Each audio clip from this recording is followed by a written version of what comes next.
Halo, selamat pagi. Selamat datang kembali dengan Flow lagi. Saudara-saudara, saya sangat berbahagia sekali hari ini. Kenapa? Karena saya kedatangan tamu yang sangat spesial. Saya punya Kakak Romo. Kakak Romo datangnya dari Icon 2 jam 50 menit. Datang kunjungi saya di sini. So, saya dan Kakak Romo ini satu kampung, saudara-saudara. Kakak Romo tinggalnya di gunung di Flores, saya di pantainya. So, Kakak Romo, gimana perasaannya Kakak Romo setelah lama tidak mengunjungi adikmu yang manis ini? Wah, luar biasa. Wih, semacam puisi lagi nih. Hari ini saya betul bersuka cita. Bertemu kembali adik saya Flo dan suaminya. Mereka menyambut saya dengan penuh sukacita. Mereka menyiapkan makanan, minuman, dan betul sangat spesial hari ini makanan dan minuman khas Flores. Dan makanan dan minuman khas Flores ini tidak hanya disiapkan oleh adik saya ini, tapi terutama disiapkan oleh suaminya, yang adalah ipar saya kalau dalam bahasa orang Flores. Kakak Romo, mumpung Kakak Romo ada di sini, jadi saya pengen tanya, Kakak bagaimana sih perasaannya setelah lama tinggal di sini? Berapa lama suka Kakak tinggal di sini? Ya, pertanyaan sangat bagus. Saya sudah hampir 7 tahun di Swiss. 7 tahun? Ya. Ya, hampir, ya sama-sama, oke. Benar, sudah 7 tahun. Saya datang awal 1 Desember 2014 dan langsung di tempat saya sekarang, namanya Icon, satu kampung kecil tidak jauh dari Sungai Rhine, dari perbatasan Jerman Swiss. Ya, awalnya ya tentu saja semua rasanya asing, orang baru, kultur baru, bahasa juga jatuh bangun, hidupnya juga sendiri. Banyak hal yang dulu saya alami di Flores atau kita alami di Flores, di sini betul-betul sangat berbeda situasinya. Tapi dalam perjalanan waktu hingga sekarang ini, saya sungguh merasa happy dan saya merasa bahwa Icon adalah kampung saya sendiri dan orang-orang Swiss ya seperti anggota atau sama saudara sebangsaku sendiri. Dan terutama di sini saya jumpai dengan begitu banyak sama saudara dari Indonesia, dan secara khusus dan sangat menarik bahwa di Swiss ini ada begitu banyak orang Flores yang tinggal di Swiss, menikah dengan orang Swiss, bekerja di Swiss, dan sungguh merasa menjadi bagian dari kehidupan orang Swiss. Sehingga lihat saja tampilan kami, meskipun kami dari Flores, keriting, tampilan asli orang Flores, tapi di sini dalam banyak hal kami sudah seperti orang Swiss. Paling kurang dari pemahaman tentang budaya, bagaimana menjalani hidup di Swiss, banyak hal kami sudah mengikuti gaya dan pola hidup orang Swiss. Kakak Romo, bagaimana kesannya Kakak Romo selama tinggal di sini? Sudah hampir 7 tahun tuh di sini. Kesannya bagaimana sih Kakak Romo? Saya punya kesan sangat positif. Dengan orang-orang Swiss? Dengan orang Swiss. Saya bersyukur saya tinggal di sebuah kampung kecil yang terdiri dari mayoritas orang Swiss, tapi juga orang-orang asing. Pertama tidak gampang karena kultur kita berbeda, bagaimana orang bertegur sapa itu juga berbeda. Tapi dari awal saya selalu datang berjumpa atau bertanya pada orang Swiss. Dan saya selalu dengan rendah hati berbicara dengan mereka.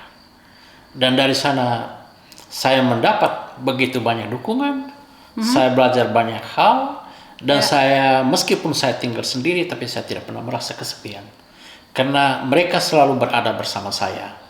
Kapan saja, di kantor, di gereja, di stasiun kereta api, di dalam bus, kami sering bertemu. Saya selama kurang lebih 7 tahun di sini, tidak pernah mengalami perlakuan dari orang di sini atau orang lain bahwa saya itu orang asing atau punya warna kulit yang berbeda, tapi orang melihat bahwa saya tinggal di Swiss, menjadi warga Swiss, kerja atau buat sesuatu di Swiss. Dan selama kita berbuat baik, kita tampil dengan ramah dan santun, saya kira kita akan menjalani hidup di tempat ini atau di negeri Swiss ini, ya, dengan penuh sukacita dan suasana nyaman. Romo pas lihat burung tadi di balkon pasti langsung ingat Flores, Oh ya, saya senang sekali tadi. Iya. Juga saya sering alami di pastoran saya di Aiken. Banyak burung juga datang. Di sana banyak dan sama persis di sini. Iya. Dan yang menarik tadi di sini kalau burung-burung kecil itu saya rasa agak biasa. Tapi tadi itu ada datang satu ekor burung gagak. Rabe. Itu sangat banyak. Itu juga di Aiken. Burung gagak ini sekarang kita di Flores hampir tidak ada lagi. Sudah menghilang, tidak tahu di mana, sudah punah. Burung kecil juga? Burung kecil hampir tidak ada lagi. Kenapa? Karena di Flores itu orang punya hobi untuk menembak atau membunuh burung untuk makan atau untuk senang-senang. Tapi di Swiss ini yang menarik bahwa hampir semua hewan, termasuk burung-burung, itu dilindungi. Orang tidak bisa seenaknya saja menembak atau membunuh. Jadi di sini kita pergi kemana saja pasti akan menjumpai begitu banyak burung. Kita ke sungai, kita akan lihat itik air, ke hutan, kita akan dengar itu bunyi tekukur, atau burung merpati begitu banyak, atau burung gagak, atau burung raja wali, masih sangat banyak. Benar. Jangkrik saja. Jadi itu saya sungguh merasakan suasana kampung alami itu setelah saya datang di Swiss. Benar sekali. Meskipun kita tinggal misalnya di sini kita tinggal di tempat yang ramai atau di pinggir kota, kita tetap mendengar itu kicauan burung. Kicauan burung. Dan masih begitu banyak hewan yang kita sudah tidak pernah lihat lagi di Flores ada di sini. Di sini saya bisa melihat bagaimana orang memelihara rusa di kandang. Itu satu pemandangan yang menggembirakan. Tapi di sini yang menarik bahwa setiap rumah selalu ada pojok khusus orang menyiapkan makanan untuk burung. Dan itu yang luar biasa. Jadi orang Swiss itu punya kecintaan luar biasa terhadap makhluk hidup yang lain dan alam itu mereka sangat menghormati itu hal yang luar biasa. Dan hari ini satu bentuk kegembiraan kami bahwa ketika kami makan di dalam makan yang enak, burung di luar juga makan yang enak, makan yang sudah disiapkan oleh Flo dan suaminya.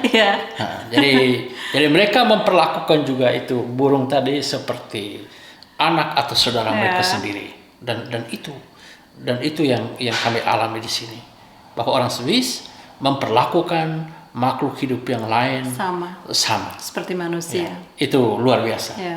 Romo, bagaimana kesan perjalanannya tadi dari rumah sampai ke sini? Satu perjalanan yang menggembirakan. Saya berangkat dari Aiken, tempat tinggal saya, di kanton Aargau. Dari Aiken ke Zurich ke Winterthur, dan Winterthur ke sini. Jauh juga, saudara-saudara. Iya, kurang lebih 2,5 jam. Tapi untuk saya perjalanan yang jauh yang melelahkan itu tidak menjadi soal.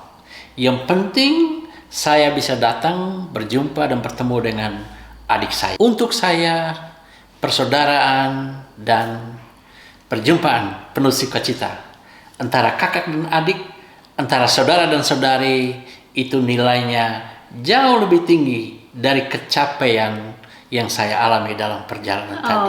Terima kasih banyak ke Romo. Dan sampai di sini saya disambut dengan penuh sukacita. Saya turun dari bus, di sana saya agak bingung, masih mau mencari-cari. Tiba-tiba datang suaminya Flo dan dari jauh dan panggil, "Oi, Stefan." Dan saya langsung tahu, itu suami dari adik saya Flo. Jangan lupa ada bunga-bunga penyambutan pengganti beras. Benar. Seperti di Flores. Setelah itu saya diterima di sini. Saya disambut seperti seorang pangeran oleh ratu. Jadi kalau di Flores itu, tamu yang baru datang, itu ada banyak macam cara. Ada tarian, ada pengalungan berupa selendang. tadi waktu saya datang, dan ini pengalaman pertama, saya disambut oleh adik saya. Ini rupanya karena sudah sekian lama rindu, sekian lama buat perjanjian untuk bertemu, tapi hari ini baru datang, dia menaburkan bunga-bunga yang harum wangi. Ini pengalaman luar biasa. Bunganya dari balkon sendiri, saudara-saudara. Dan setelah itu saya ditanya mau minum apa, makan apa.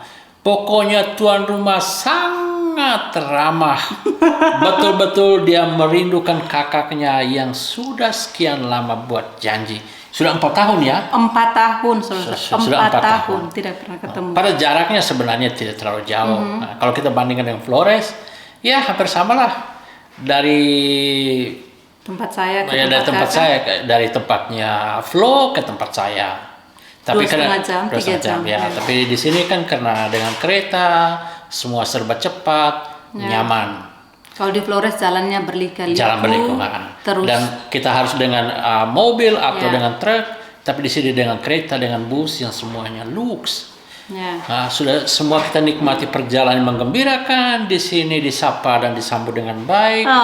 Diberi hidangan makanan dan minuman yang super enak, super top. Dan makanan itu tidak hanya disiapkan oleh adik saya Flo, tapi juga suaminya menyiapkan ikan panggang dengan bumbu-bumbu. Dan yang menarik, yang menarik, suaminya Flo tadi sudah menyiapkan 1 ekor ikan besar dan sudah mulai dipanggang.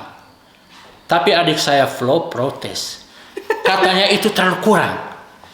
Ini yang makan ini orang Flores 2 orang. Nah, karena itu harus tambah lagi 1 ikan kecil namanya ikan dorade. Ikan ini sangat enak. Nah, dan betul waktu makan semua ludes. Nah, sambal ludes. Sayur kangkung ludes, ikan apalagi ludes. Sampai tulang-tulangnya, saudara. Tulang-tulangnya pun kami masih isap-isap. Jadi dengan cara penerimaan seperti ini membuat saya untuk setiap 1 atau 2 bulan rajin mengunjungi mereka. Karena di sini ada makan enak, ada cerita-cerita yang indah, ada kisah-kisah menarik bersama Flo dan suaminya, dan tentu saja tentang kisah-kisah indah bagaimana kami bekerja dan tinggal di Swiss. Ya, pokoknya penuh sukacita. Sama saudara yang nanti mau ke Swiss atau mau ke tempat saya atau mau ke tempat adiknya Flo, silakan bertanya. Kami pasti akan membantu Anda, dan bila Anda merindukan makanan-makanan gaya Flores, di sini ada restoran gaya Flores namanya Flopas Restoran. Flopas Restoran ada di sini. Flopas Restoran. Oh God. Ke Romo apa ke Romo lakukan kalau ke Romo kangen dan Flores? Ya. Nyanyi kah atau apa? Saya kalau kangen Flores, ya tergantung saya kangen pada siapa. Dan sekarang nih begitu mudah, ada sarana komunikasi, bisa lewat telepon, saya bisa kontak. Lalu saya bisa telepon, atau bisa tulis pesan.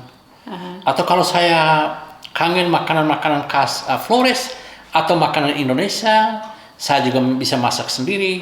Tapi saya lebih banyak menelpon sama saudari dari Indonesia, atau lebih khusus sama saudari dari Flores. Mereka menyiapkan makanan-makanan khas Flores, kami makan bersama, setelah itu duduk bercerita, membagi pengalaman, melepas rindu, dan menceritakan begitu banyak suka duka kehidupan kami di Swiss.